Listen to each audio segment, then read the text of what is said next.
Inden I ser dagens film, vil jeg endnu en gang lige gøre opmærksom på Classic Race Viborg.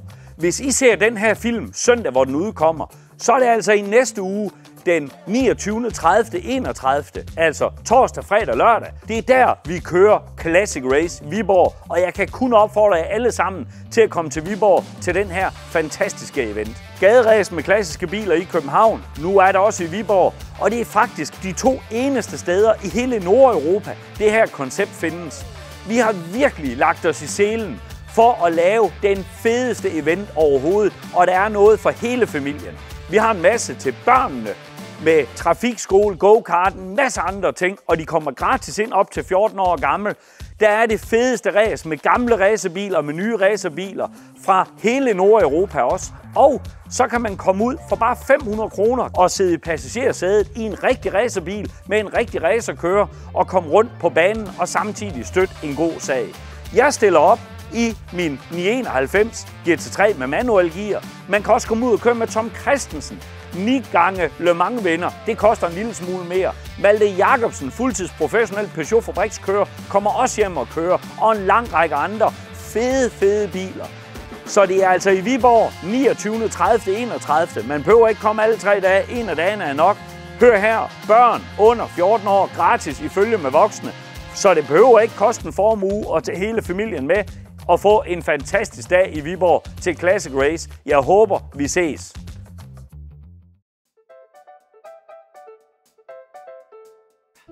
Vi har tidligere kørt 80'er topmøde her på kanalen. Men hvad kørte man i, hvis man var ung smedelærling i Vesttyskland i 70'erne, eller man var svensk pornogrosser i 70'erne? Ja, så kørte man enten Ford Capri eller Opel Manta, og det er dem, vi kigger på i dag. Velkommen til Lindholm og de ikoniske biler.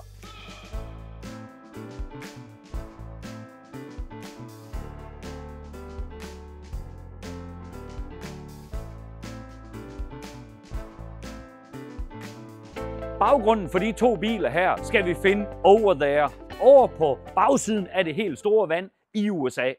For der skete jo lige netop det i 1964, at Ford lancerede begrebet pony cars, altså en sportsvogn, sportslignende bil, baseret på almindelig familiebilsteknologi og til penge, der var til at betale.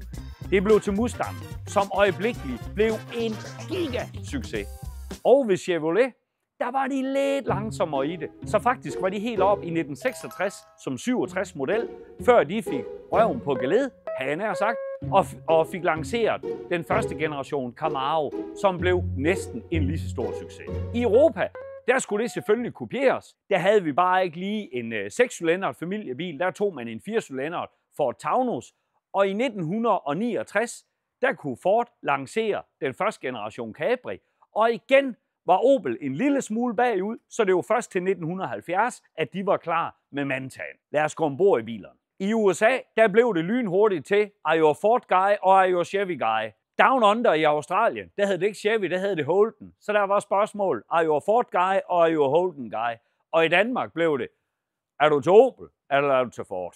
Cabrien, den blev designet af Philip T. Clark, som også var designeren bag Mustang. Den blev præsenteret sent i 68, tidlig 69 på Bruxelles Motor Show, og allerede i februar 69, der var den klar til salg. Det var den, der hed Mark 1. Den kører fra 69 til 74. Så kommer Mark 2'eren, som vi har her. Den adskiller sig lidt, det vender jeg tilbage til. Og faktisk kunne du få en Capri helt op til 86, hvor produktionen blev indstillet efter næsten 1,9 millioner eksemplarer. Cabrien, det er en ægte verdensbil. Den var i USA i den første halvdel af 70'erne. Den var selvfølgelig i Europa. Den var i Japan som end. Og så var den også i Australien. Senere Capri i Australien, det blev noget Mazda. Det springer vi lige let elegant henover. For den rigtige Capri, det er sådan en bil her. Den helt rigtig havde været en Mark 1'er. Men nu er det nu engang en Mark 2'er, som vi er til rådighed i dag. Og forskellen på de 2 biler, det var, at Mark 1'eren, den var mere coupé-formet. Den var længere i fronten, den var lidt lavere i fronten. Den var længere og lavere i bagenden. Og det er jo de her ting, man til 74-modellen, Mark 2'eren her, ligesom prøvede at sige, okay, vi korter fronten lidt op, sådan for at gøre bilen en lille smule mere kompakt. Det er jo trods alt oliekrigsår, vi snakker her. Og vi gør den mere hatchback-agtig i bagenden, som gør, at den store bagklap, som i øvrigt også var på en Mark 1, og også på den senere Mark 3, åbner op til et noget større bagagerum end tidligere. Motormæssigt så kørte Cabrien fra 69 til 86 med et hav af motorer.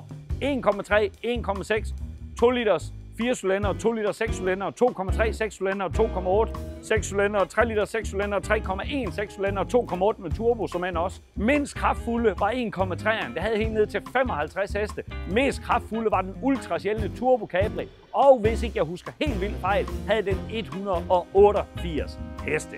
Dertil kommer en sand sværm af racerbiler, for jeg glemte lige nøjagtigt 3,1'eren, som også fandtes, som primært var som homologeringsbil til race. Den mest berømte racerbil af dem alle sammen, den kommer I til at vente en lille smule mere på. Den vender jeg tilbage til, når vi skal ud og køre. Den bil her, den er sjælden. Den er født i Sverige fra ny. Dermed er den med 2 liters Pinto-motor, som den hedder. Altså en 2 liters enkel overliggende knastaksel fra den amerikanske Ford Pinto. Den yder i standardtrim 99 heste, men jeg kan sige, at hvis den lige får lidt dobbeltkarburator, lidt bananmanifold og lidt, så den kan sige ordentligt bræm, når man giver gas, så går sådan en her bare godt, og måske lidt skrabber og knast. Det, der også adskiller den her svenske Capri fra en tilsvarende dansk, det er, at det er en gearmodel. Det kunne man faktisk ikke få i Danmark på det her tidspunkt. Der kan du enten få en 1,6 4-cylindret, eller du kunne få en 2,3 6-cylindret. Men den her, og enten som L eller som S. Det her, det er en gear, og gear har jo altid i Ford-terminologi været luksusudgaven. Så den står jo på de her svulmende 13-tommer alufælge. Den har jo det fine velour-indtræk og velour på dørsiderne. Den har jo boliviansk åndenød, altså inviteret træ på instrumentbordet. Og så har den det fedeste fra 70'erne, nemlig nappertag. Og så kan der nok være nogen, der siger, nappertag, det var sgu da noget mærkeligt noget. Ja, men det var bare topfedt. Problemet med nappertag, det var så, at bilerne havde jo en slem tendens til at ruste under det her. For det var jo også virkelig et rustårti. Det her nappertag, det står knivskarpt. Så vil I måske sige, jamen så nappertag, hvad så når bilen er rusten? Hvad gjorde man så? Og der kan jeg bare sige, der lærte jeg tricks af Martin, som i sin tid startede Lindholm, og æret være hans minde. Fordi han har nemlig lavet mange nappertage i sin tid.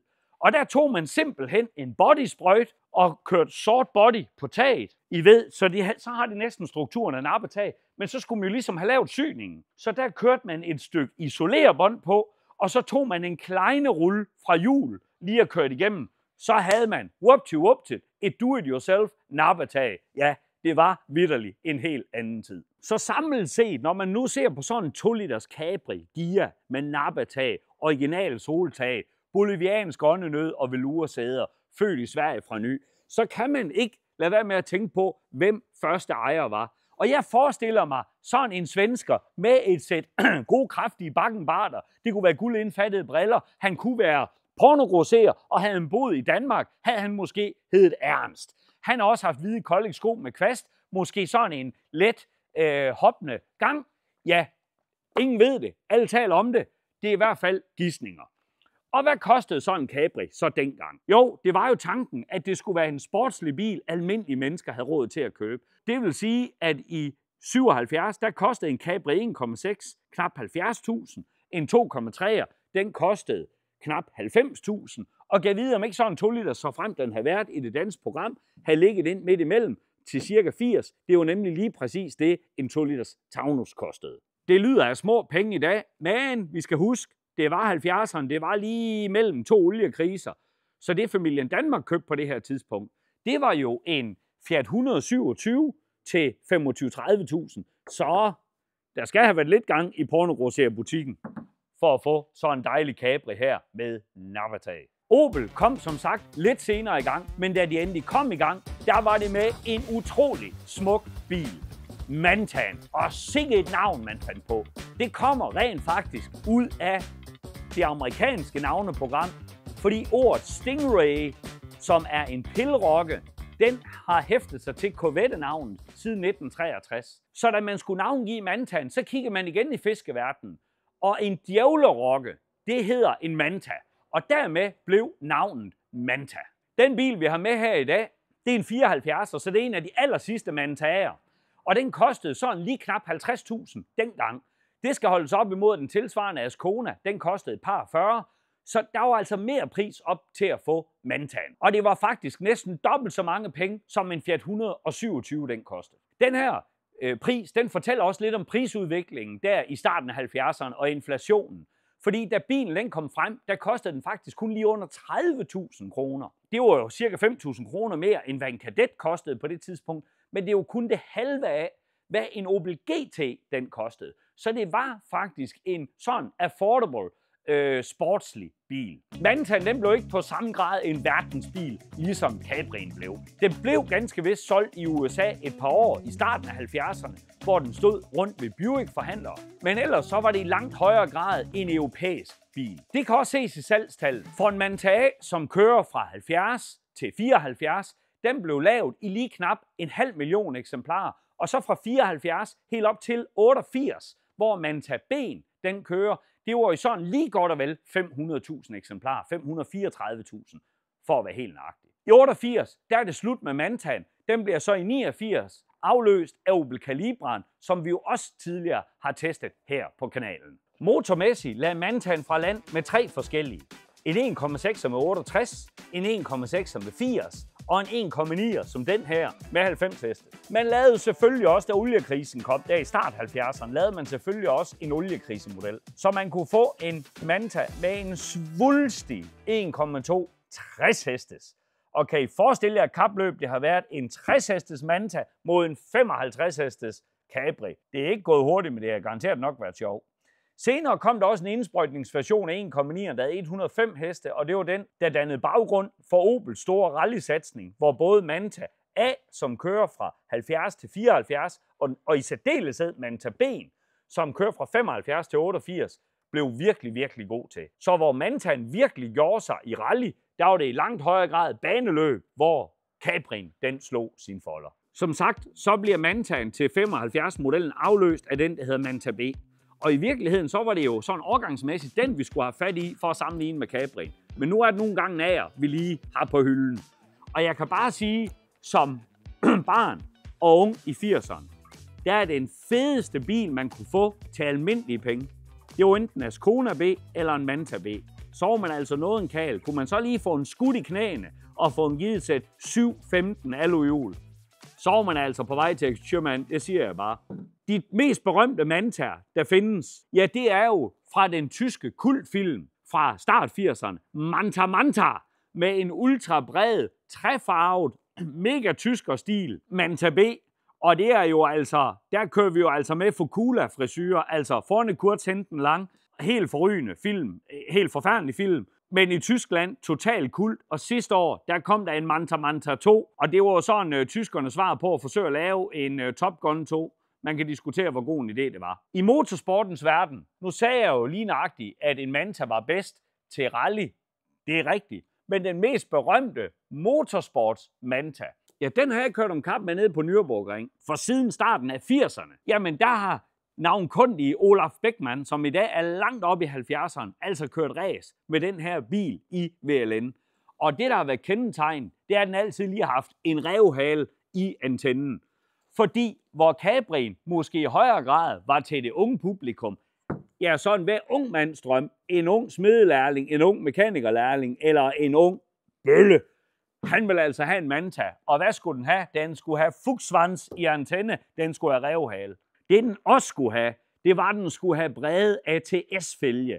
Og her er vi nok i en 713'er, måske kun en 613'er eller en 713'er. Og så skulle den have sådan et her, et bagrudevisir. Og alle jer, der ser med, der har været unge i 70'erne og 80'erne, I kan godt huske, uanset om det var en Manta, eller en Golf, eller hvad pokker det var, eller en Escort Mark 3, der var de også gode på, så skulle man altså have bagrudevisir her, eller som det lynhurtigt blev døbt, en ludertrap. Ja, det var vitterlig en anden tid. Som jeg så tit har sagt før, så skal man nogle gange passe på med at køre en tur i sin ungdoms helte. Men skulle vi ikke lige tage og rulle en tur i de to, nu er vi kommet så langt? Det tror jeg nok, vi skal. Kom med.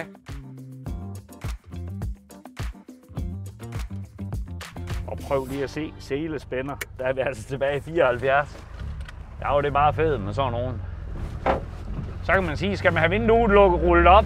Nej da, ingen vindue rullet op. Armen i kammen. Den her fantastiske gamle Manta, den har jo fået lidt dobbelt karburator, lidt bananmand i fold og lidt totomme udstødning. Og det var det, man gjorde, og det her det er jo bare så tidstypisk. Guldmetal, ATS-fælge, ludertrap, Recaro-stole, og så det her helt fedt, det var det fede dengang, 3-æret Opel Sportsret. Og så skulle man jo lige have sådan, at den kunne sige lidt Preben. Og hør, kan I få lyden med? Det er så fedt. Og det var jo vigtigt at have lyd på, for der sker jo absolut ikke en skid, selvom det er den store 1,9. Det er jo heller ikke det, det handler om. Det handler om, hvis man er ung mand, og man kom her, armen i karmen, og det er de små sportsidespejle, der er på, også lægge lige mærke til det. Det var, at man holdt op foran en grillbarn, og sov man en kal. For det 70'erne, det var altså før, der gik café og kaffe latte i. Der var det bøf sandwich og Congo bajer nede på grillen. Vi ses på grillen! Og det var jo det, der var med de biler her. Nogle store køremæssige nydelse var det ikke. De kører jo fuldstændig ligesom deres ophav. Det vil sige, at jamen Manta, den kører jo totalt ligesom deres kone. Det er jo der ved Gud aldrig været nogen sindsoprivende oplevelse. Lige så lidt har det været sindsoprivende at køre i en Taunus. Men det er så godt ud nede på grillen. Det fede ved sådan en gammel dobbeltkarburatorbil, det er, at den skal altså have noget at leve af. Det er en hel generation, der aldrig vokset op med det. Og en anden ting, den skal have mellemgas, når man giver ned. Det er vigtigt. Og lige hør.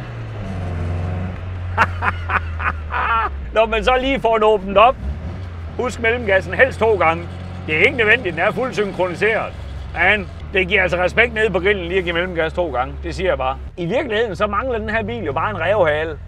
Og man har været en rigtig rod, når man er kommet i sådan en her. Man har altså haft nemmere ved at få de frække tøser end ham i Cabrien. Hold nu kæft, den lyder godt, den bil her.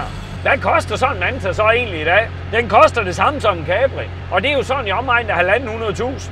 Og så kan man godt sige, det var da egentlig mange penge for sådan en. Men der er bare det i det, at hovedparten af de biler her, de er jo blevet brugt, og så er de jo blevet smidt væk. Så finder man nu et fint eksemplar som den pågældende her, der er blevet renoveret efter alle kunstens regler, jamen så koster de jo altså bare de penge. Det er jo sådan, det er. Eller som i Cabriens tilfælde, en fuldstændig original, uspoleret bil, der fra ny kun har kørt 70.000. Det er også sådan lidt ligesom at finde en enhjørning. Den bil, vi kører i nu, den har stået i en samling i en masse år. Nu er den faktisk solgt og skal ud i det danske sommerland, efter den lige har fået stor service-eftersyn, for det trænger den til at få afbalanceret hjul. Og den kommer altså til at vække glæde. Fordi det der bare er i, du kan komme til et træf, så er der 30 911, og der er 30 Mercedes SL'er, og der er 30 alt muligt andet. Der er næsten med garanti kun en Manta. Og så er det fede jo så, når man lige kører fra træfpladsen. Vi er helt nede i hastighed, ikke? Så er fuld gas. Ja tak. Hvad? Kan I høre? Det er altså fedt. Den svenske pornogroser, han har jo købt den ved Junge Svensson Aktiebolaget. Og hvis man med Mantaen ved, man er i 70'erne med ludertrappen, ja, så ved man det i Cabrien med den her lille manuelle triptæller. Og jeg der var gammel nok, altså prøv at høre, det var før, nu det her det er jo en gear, så der er jo faktisk triptæller i. Men på trods af det, så har der været en ekstra triptæller, og den er jo siddet hernede. Og det var jo tiden inden triptælleren, så gjorde man simpelthen det, når man så tankede. Så satte man lige 70.175 km, da han blev tanket sidst. Nu har han så kørt 71.413. Man har nok sprunget tankning over, så tænker jeg. Det er back to the 70's, det her. Det er mega fedt. Jeg er afsted i Cabrien, og jeg ruller lige de grøntonede sideruder op. Det var altså også lakrids, det var en del af gearudstyret. Soltag kørt tilbage, og bror, man skal ikke køre mange meter. Jeg kan nok måske lige skulle tage og lukke det der soltag egentlig. Om ikke ret mange år, så vil folk, hvis de ser sådan en ung generation, når de ser sådan en håndsving til et soltag, sige, hvad pokker er det? Lidt ligesom de vil sige med kassettebånd. Der er jo ingen tvivl om, bare alene det at køre en tur i Cabrien, det er jo en helt anden oplevelse end Mantaen. Den er meget blødere til tænd i. Det er jo de her sofasæder i gearen. Og hele bilen, den er sådan mere voksen. Meget mere rolig. Slet ikke så bølleagtig som Mantaen, men nu er der heller ikke dobbelt karburator og sådan noget på den her. Det er helt stille og rolig standardgrej. Så man føler sig jo hensat til en meget mere almindelig bil. Langt mere luksuriøs bil også, hvad det jo også var dengang. Vi snakker jo indvendig spejljustering her. Også fordi det er en Gia. Og det har bare været en luksusbil dengang. Man har været noget en kal, når man hentede den her. Tidligere der sagde jeg, nu må de lige hænge på lidt et øjeblik for at få den mest berømte Capri, der findes. Altså der har været mange. Når vi snakker Capri Mark 1, så hed det jo RS 2600 og RS 3100. Det var jo dem, som store tyske motorsportsnavne, som blandt andet Hans Heyer gjorde Europas racerbaner usikre i. For det var altså virkelig bare noget bilværk, der kunne noget og ville noget. Og sidst i 70'erne, der lavede man det reglement, der hed Gruppe 5. Og det skabte jo nogle sindssyge racerbiler. Altså i Danmark kørte Preben Christoffersen og Jens Winther Senior jo BMW 320 Gruppe 5, som var en E21 3-serie, bygget helt ekstremt bred, kæmpe spoiler og alt muligt andet. Og i Tyskland, der er Sachspeed-teamet, som var startet med at tune Escort Mark 1'ere, ja, de byggede en Sachspeed Capri. Blandt andet til Klaus Ludwig, til det tyske Rennsportmeisterschaft. Og det er den mest ekstreme Capri, der findes. Den kørte med lidt forskellige motorer, men den kørte blandt andet med en 1,7 liters 4-cylindret turbomotor, der vil lyde op til 600 heste, når det gik allerbedst. Jeg har haft fornøjelsen af at se sådan en nogle gange i action, blandt andet til Oldtimer Grand Prix på Nürburgring. Og det er altså en særlig oplevelse. Og er du da sindssyg, hvor den kører stadigvæk som en bil. Helt vildt. Også totalt Batmobil at se på, og slår jo verdens største stikflamme, når man går af gassen og sådan noget. Det er helt vildt fedt. Den pågældende bil her kan faktisk stadigvæk købes her i optagende stund, og koster det samme som Mantan, altså 1.500.000. Og man kan sige, for de penge, der får man sådan en bil her, der er kørt 71.000 for ny, og er fuldstændig urørt. Jeg tror aldrig, der har været lakeret på den her bil. Der er tekstilmærker fra Sverige i bilen fra ny af. Det er vitterlig en tidslomme fra 1977. Det er helt unikt. Så kan man sige, at Capri, det skal være en Mark 1'er. Ja, Mark 1'eren er en flottere bil end Mark 2'eren. Det her skal der ikke nogen tvivl om. Men at finde en Mark 1'er i tilsvarende stand, eller en hvilken som helst anden en Mark 3'er for den sags skyld, jamen det er ligesom at finde en nål i en høstak. Det findes ikke. Der leder man efter en enhjørning, det kan jeg lige så godt sige. Og der er jo det med Capri'en, lidt ligesom med Mantan. Kunne man tænke sig en bil, overkommelig bil, til at køre til træf med, der næsten er garanti for, at der ikke er en anden en, der har med, så er det her altså også et meget godt bud. Fordi der er bare ikke ret mange tilbage i de biler her. Og prøv at høre, der var jo mega mange. Det er sjovt, at sådan to biler, som egentlig på papiret er så ens, at de har bare forskellige publikum. Lige så meget som jeg som ung, der drømte jeg vitterligt om en Ascona B eller en Manta B. Jeg synes, den var fed, og man kunne, som jeg lige i Mantaen har givet udtryk for, så kan man jo få sådan en til at lyde helt fantastisk. Det kan man altså også med Forden. Men det var bare på en eller anden måde, var Mantaen mere opnåelig. Og så var den bare lige lidt smartere, lidt mere ungdommelig. Og det kan jo lyde lidt skørt i dag, at en Opel var mere ungdommelig end en Ford. Altså, det er jo begge to mærker, som de havde jo deres storhedstid i 70'erne og 80'erne. Og i dag er de jo begge to. Ja, Opel er jo som i fuldstændig væk. Ford er dog stadigvæk i markedet. Men at en Opel skulle være mere ungdommelig end en Ford, men det var den i 70'erne og 80'erne, fordi det var den her rallyhistorie. Altså, man ville bare, det man allerhelst ville have, ja, det var jo en Kadett GTE eller en Manta GTE. Det var altså det fede tofarvet eller sort hjelm og noget mat sort, fordi det var ikke så meget nap at tage på dem, hvis det var race, så skulle hjelmen være mat sort, og de skulle have noget rallystafferinger. Det var det fede. Men det var den, man drømte om, for det var bare som om, at publikum, der kørte Capri, de var ældre end dem, der kørte i Manta.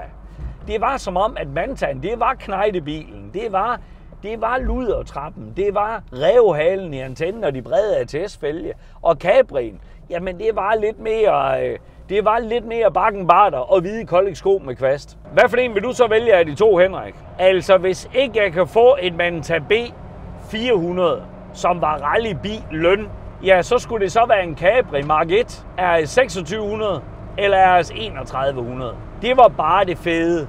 Det var det ultimative fede racerbil i sen 60'er, start 70'er. Sådan en, den er simpelthen bare sej. Så det vil nok være mit valg, hvis jeg skulle vælge, og ikke kunne få en Sachspeed Capri. Det var det jeg allerhelst ville. Men de koster penge. Og det gør en Capri Mark 1 i øvrigt også. En Capri Mark 1 i dag er blevet en dyr bil. Sachspeed Capri blev faktisk lavet på den senere Mark 3 udgave. Men altså, skal man have en fin Capri Mark 1 i dag, det får man altså ikke for 1.500.000. Altså den sidste 3,0, normalt 3,0 er så til salg, den koster 360.000-70.000 kroner. som var virkelig flot. Og det kan man sige, hold da fast, det er jo mange penge for en Capri. Ja, men hvad er alternativet? Altså, der er jo bare ikke nogen af de biler. Og så kan man ikke sige, hvis det kan sælge, så er det jo ikke for dyrt, så er det jo prisen.